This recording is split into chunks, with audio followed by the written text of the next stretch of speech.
Alright guys, let's continue. Now, before I continue to the next topic, let me clear you that what is the difference between the word republic and the word empire. Okay, so let's consider this, that republic is actually a governmental, it's a simple governmental system that helps to run a nation.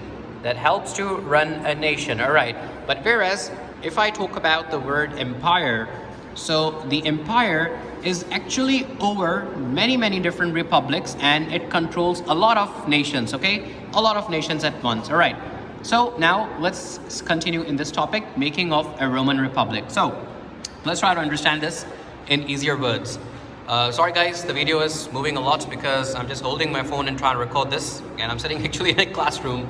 Anyways, so let's continue. So as the Romans became more powerful, they came into conflict with Carthage, then the strongest power in the Mediterranean region. Now see, we are learning here, first of all, the main idea of the topic, and also how we can be able to make notes for this particular topic. Now making of Roman Republic. Now we are actually talking about the making, how it was made. So we are going to only highlight those points which help them to, form a republic in the very beginning. Okay, so as the Romans became more powerful, they came into the conflict with Carthage, then the strongest power in the Mediterranean region. Okay, so after a long interval and 3 wars, Romans successfully overcame. Then at the end of the end of the 3rd century BCE. So see, from this till here, okay, from these lines, the main idea is that they came into conflict with whom people? With Carthage people, right?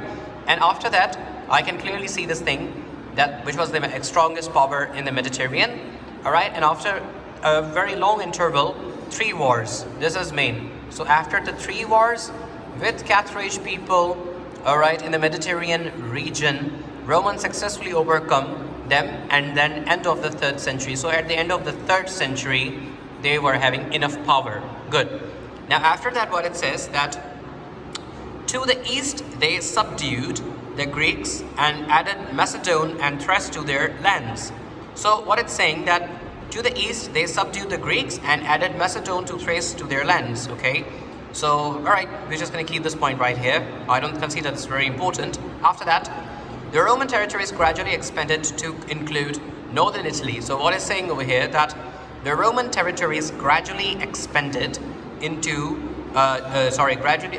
to include northern Italy. So now see the Roman Empire. So see this picture. So the highlighted one, this yellow area over here, is considered to be the Roman Empire, right? So what it's saying that slowly, gradually, as they were attacking other countries and other nations as well. So after attacking all these other nations, they were expanding. They were spreading their power across the European continent. So this is exactly what was happening. And likewise, it's written over here that gradually expanded to include northern Italy, Spain, France, England, North Africa, Asia Minor, Syria, Palestine. In terms of size, the empire was huge and was guarded well by its army, legionaries, they call the army. So the Roman army men are called as legionaries, who were tough, well-armed, trained and disciplined. So the legionaries put 20 years of service. Now this is very important. 20 years of service who put by legionaries, after which they were given some land to farm. After that, they were given some land to farm. Like, for example, it happens in the military services that when the people who are working for the military and when they retire, they usually get something in return from the government. Some people get homes, some people get plots, let's say a piece of land. So same thing was happening over here as well. So now I hope you've understood that I have highlighted some important points. Guys, I wish I could have done it in a much cleaner way that could have made you to understand the points. For example, Carthage, the strong and powerful region. Okay, this could be a point number 1. Speaking about the wars with Carthage, 3 wars, ended in 3rd BC, and the Mediterranean region. After that, they were able to conquer these all nations. These all nations were being conquered by them. Point number 2, very simple. So the army was called legionaries. who were tough and everything.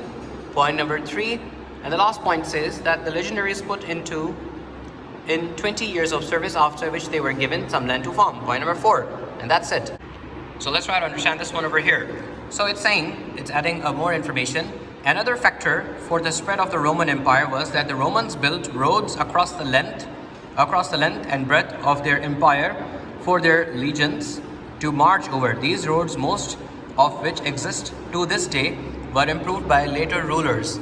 Now, to be very honest, this is not so much an important point, but for the sake of learning, if you want to remember this point, it's totally up to you. So what they are saying here is that they actually built roads, good roads, very long in length and very wide in the breadth as well, that their legions, their army troops can march through them, and still these roads are of so good quality that still they are present in there, because this picture is not taken so long ago. It's probably taken in 21st century. All right. So yeah, that's pretty much it about this topic. Thank you.